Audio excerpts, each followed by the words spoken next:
Ken, give us a sense of how this could play out there this morning. Good morning, Anna. Well, as you said, James Comey is in the courtroom, and if protocol has been followed, he would have been booked before his appearance here, because this is not only his arraignment, it's a surrender. Remember, we've reported that people in the Trump administration wanted to have him arrested and perp walked, and an FBI agent resisted that and was fired as a result. But that brings us to where we are today, where he is surrendering. He'll be processed by the FBI, we believe, fingerprinted, perhaps a mugshot taken, a kind of a dramatic moment for a former FBI director. And then this hearing will begin. It's an arraignment, so the two charges of lying to Congress and obstructing an official proceeding will be read in full. He'll have an opportunity to enter a plea. There should be some discussion about conditions of release and any other matters that his lawyers think they need to bring to the attention of the judge today. It should be a short hearing, and it's unclear to us whether James Comey intends to make any public statements afterwards on it. Ken, can you just remind us, we brought up the couple of charges that he's facing. Remind us what he's accused of lying about.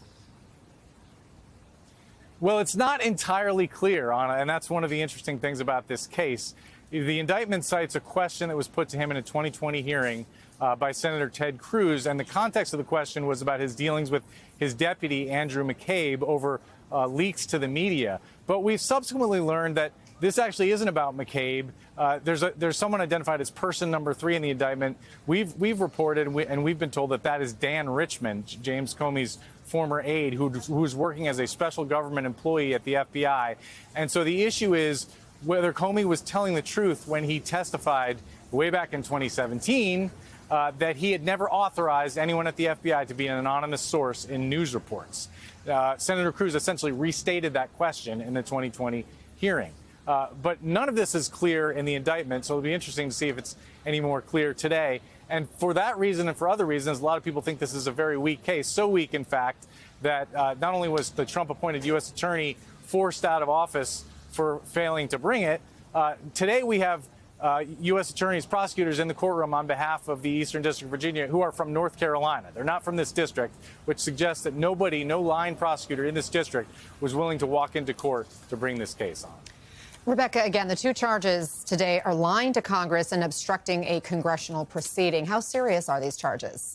Well, they're serious. If the government can prove the charges, he could face prison time. I mean, it would be unlikely, but he could. I mean, they're serious charges, lying to Congress.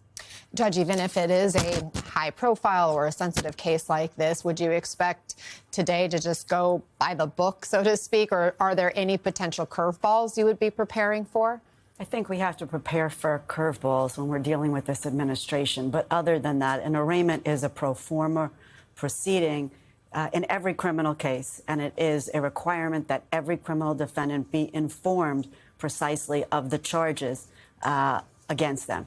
And as a result, you will hear the judge read the indictment, or the clerk will read the indictment, and will ask Mr. Comey how he pleads through his lawyer.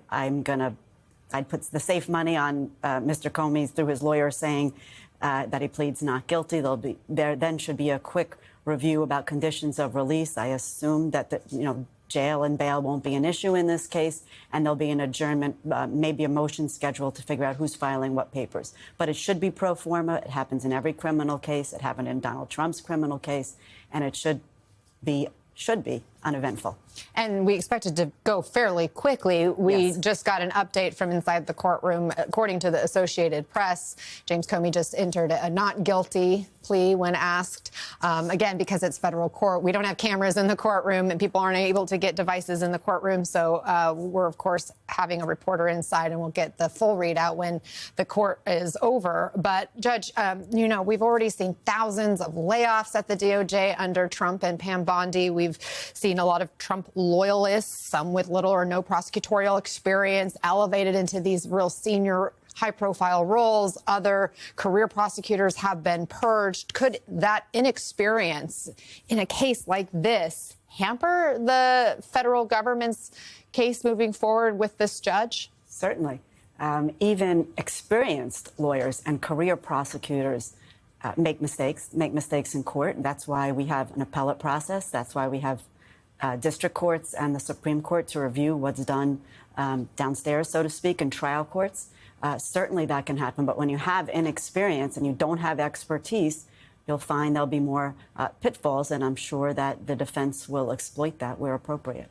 Christopher, just as you sit here as a former FBI senior official, I'm wondering what's going through your mind to just see what's playing out before the American public and what, you think people inside the FBI may be feeling in this moment. Well, I can tell you what people in the FBI are feeling, that it is. I mean, I speak to people every day. I'll see some senior agents later this evening. And the mood is very dire throughout the FBI. I mean, this looks like it's deliberate. It looks like they're going after him for retribution. I will tell you the charge, the providing material of false information, is something that, as an agent and as a leader in the FBI, we have used at times. But it's very difficult to get past the U.S. Attorney's Office to start with.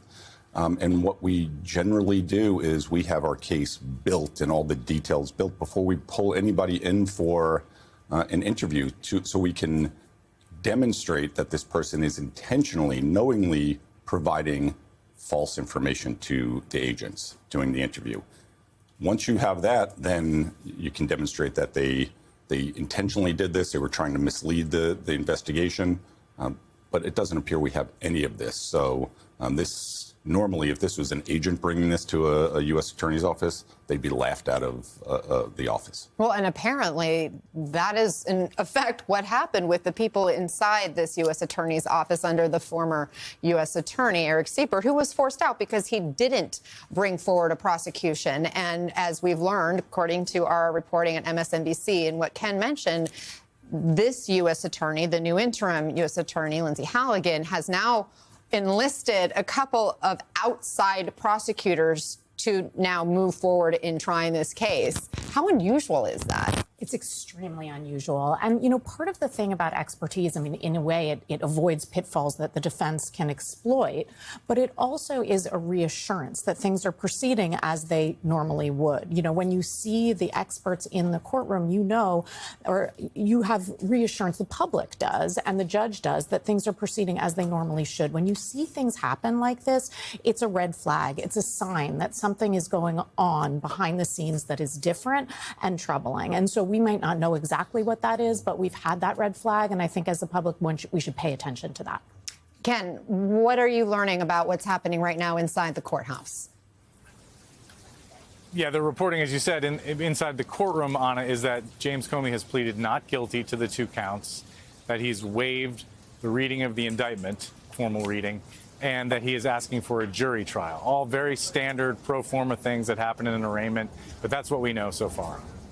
Just on the optics here, Ken, you were among those who reported out this news that we have outside prosecutors who would be representing the government today. You also have reporting that today's arraignment could have had a much different tone. Apparently, there was a push to have Comey do a perp walk in handcuffs.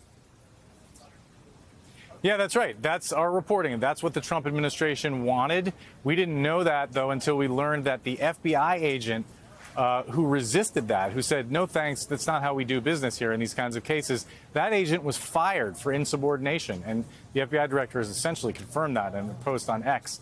And so that's how it could have transpired. That's how some people inside the Trump administration wanted it to transpire, a very public arrest in front of the cameras with James Comey in handcuffs. But that kind of thing almost never happens in cases like this that are about lying to investigators or similar kinds of nonviolent, white-collar sorts of charges. That would have been extraordinary. It didn't happen.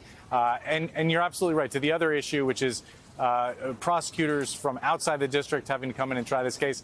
I mean, that's just the tenor of what's been happening. The whole thing from the beginning, when you hear that the Trump-appointed U.S. attorney was forced out because he didn't think there was any merit to this case. And so then Donald Trump appoints his former defense attorney, who has never tried a criminal case, who's an insurance lawyer, to be the U.S. attorney. And then that person can't find any line prosecutor inside of this district, which is, by the way, one of the most prominent U.S. attorney's offices in the country. They do a lot of national security cases here. Couldn't find any lawyers who are willing to go into court and put their name on this case. That just speaks volumes about where we are today. We don't know all the evidence in this case. We don't know why they were able to convince 14 grand jurors to vote in favor of indicting James Comey. So we should be a little, we should defer judgment on that. But we do know that a lot of experts did not think that this was a very strong case. Rebecca, would we see some of what was presented to the grand jury at this stage? Might we get a little bit more information or inside knowledge? Probably not. I mean, you know, as the judge was saying, this is a pro forma hearing, and this is the first stage, and there are stages to come. Discovery will happen. There will be motions, and at that stage, we will hear more of the details of what it is that the government presented to the grand jury. But at this point, you know, directly through court, which is exactly the way that prosecutors should and normally do speak, we won't hear much. I mean, Chris, it sounds like the attorney's office wanted, or at least the FBI, whoever makes the decisions on the arrest and perp walk piece, they wanted to make a big show of all of this. What's your reaction to this reporting that somebody was fired because they said, no, I'm not going to do it? Yeah, so I don't know him well, and he's not somebody who's in my personal circles, but supervisory special agent from a violent crime squad at a Washington field office who they go after some of the worst violent offenders in and around the Washington, D.C. area. They asked for him to put together a team of people who would be wearing tactical kit, and they wanted beefy, large agents to make a show of it. That is not standard. That is not normal. And the question the American people should be asking themselves is why. You know, of course, they wanted to make a show out of it. But would your average citizen, an objective, reasonable citizen, think this is justice, or that this is theatrical and it's political retribution? And I mean, to me, it's certainly the latter.